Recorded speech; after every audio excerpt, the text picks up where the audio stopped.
তিনটা গুনাহ ছেড়ে দেন, তাহলে মরার আগে খালিস তওবা আশা করা যায় নসিব হবে। কয়টা গুনাহ? তিনটা গুনাহ। এক নাম্বার বদ নজরি, বদ নজরি। দুই নাম্বার বদ জবানি। বলেন, এক নাম্বার, এক নাম্বার, দুই নাম্বার, তিন নাম্বার বদগুমানি। তিন নাম্বার বদগুমানি। বলেন, তিন নাম্বার বদ নজরি। বদ নজর করব না। যেই জিনিস দেখলে আল্লাহ নারাজ ওইটা দেখব না। সাফ সাফাই কথা। যেইটা দেখলে কে নারাজ? আল্লাহ নারাজ, ওইটা তাকায়া দেখব না। নজরের গুনাহ করব না। নজরের গুনাহ এখন ব্যাপক আকারে হচ্ছে, টেলিভিশনের মাধ্যমে, ডিশলাইনের মাধ্যমে, ইন্টারনেটের মাধ্যমে, স্ক্রিন টাচ মোবাইলের মাধ্যমে, ফেসবুক, ইন্টারনেট, ইউটিউব এর মাধ্যমে নজরের গুনাহ।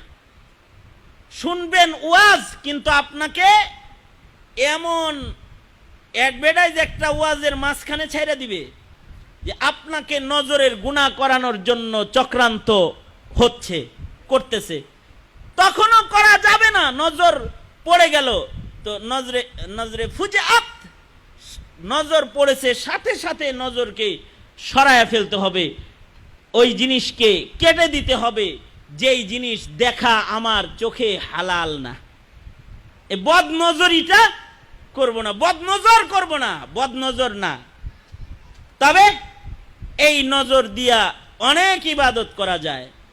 এই নজর দিয়া মায়ের চেহারা তাকায়া দেখলো কবুল হজের সওয়াব, বাবার চেহারা তাকায়া দেখলো কবুল হজের সওয়াব, সন্তানদের দিকে তাকাইলো নফল ইবাদতের সওয়াব, বিবির দিকে তাকাইলো নফল ইবাদতের সওয়াব, দুস্থ অসহায় মানুষদেরকে চোখ দিয়া দেখা দয়া আইনা তার পাশে দাঁড়াইলো, নজরে সওয়াব আছে। হ্যাঁ, আলেমের চেহারা দেখলো, সওয়াব আছে।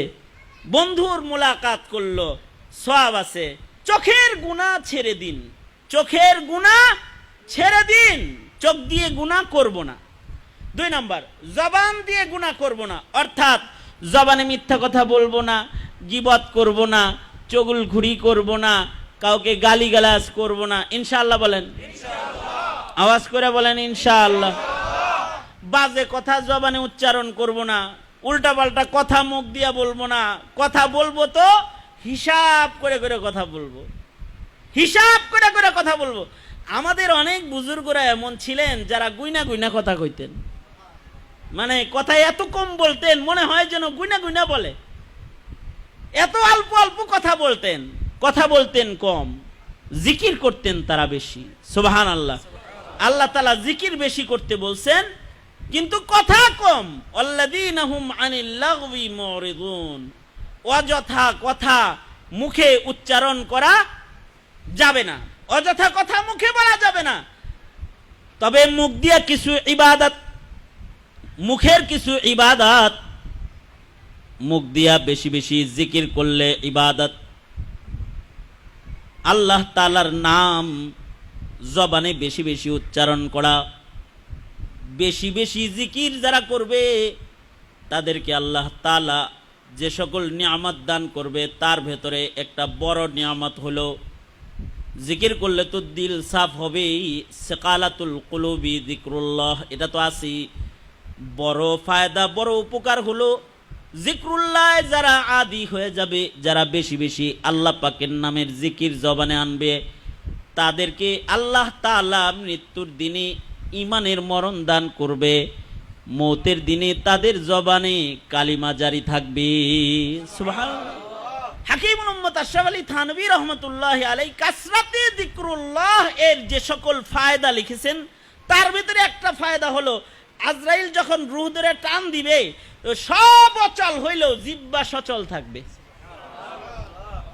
হাত পা অঙ্গ প্রত্যঙ্গ সব অচল হয়ে যাবে, কিন্তু কি জিহ্বা সচল থাকবে। বেশি বেশি জিকির করা,